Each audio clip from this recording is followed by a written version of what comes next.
This video is only for information purpose. तो SCB का यहाँ पर जो मैच्योरिटी डेट है वो आ चुकी है। तो सॉवरेन गोल्ड बॉन्ड में जिन लोगों ने 2018-19 वाली सीरीज़ में निवेश किया होगा तो इसके लिए आरबीआई ने मैच्योरिटी डेट 4 मई को रखी है। और यहाँ पर जिन्होंने एससीबी 2018-19 वाली सीरीज़ में निवेश किया होगा तो उनको जो उनका निवेश है तो उस पर 376% का रिटर्न बनाकर यहाँ पर दिया गया है।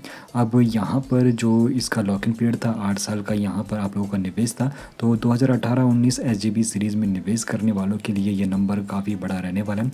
और यहाँ पर इसको बात करूँ एनुअली कंपाउंड के हिसाब से तो यहाँ पर जो इसका CAGR था तो यहाँ पर CAGR इसका 22% था।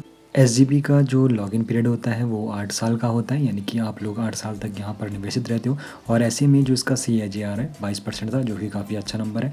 बाकी यहाँ पर जो सॉवरेन गोल्ड बॉन्ड होता है, जब आप लोग यहाँ पर निवेश करते हो तो जैसे ही सोने की कीमतें बढ़ती है तो उसका फ़ायदा यहाँ पर देखने को मिलता है। और साथ ही साथ इसमें एक और बेनिफिट होता है, यहाँ पर आपको 2.5% आपको इंटरेस्ट रेट भी मिलता है, यानी कि सोने की कीमत तो बढ़ेगी, उसका फ़ायदा तो होगा ही, साथ ही साथ यहाँ पर इस स्कीम में 2.5% इंटरेस्ट रेट भी आपको मिलता है। अब यहाँ पर आप लोग देख सकते हो 2018 में जब ये सीरीज़ यहाँ पे इशू हुई थी उस टाइम 1 ग्राम जो यहाँ पर कीमत रखी थी 3000 थी। और अब जब यहाँ पर मैच्योरिटी पीरियड हो चुका है, यहाँ पे रिडीम करने का समय आ चुका है, तो उस वक्त 1 ग्राम की कीमत 14,900 के करीब हो चुकी है।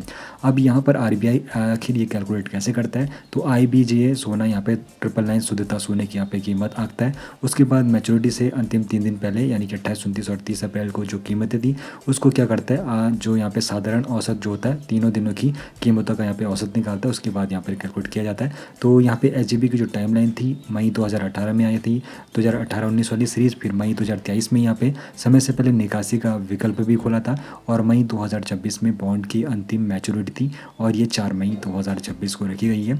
अब यहाँ पर एक और रूल समझ लेना चाहिए, तो आरबीआई के माध्यम से समय से पहले जिन्होंने यहाँ पर अपना निवेश निकाल दिया होगा तो यहाँ पर जो टैक्स यहाँ पे बेनिफिट मिलता था तो इसमें टैक्स छूट के वो योग्य नहीं रहने वाले, यानी कि जिन्होंने 8 साल से पहले अपना यहाँ पर निवेश पूरा निकाला तो उनको फिर टैक्स बेनिफिट दिखने को नहीं मिलेगा।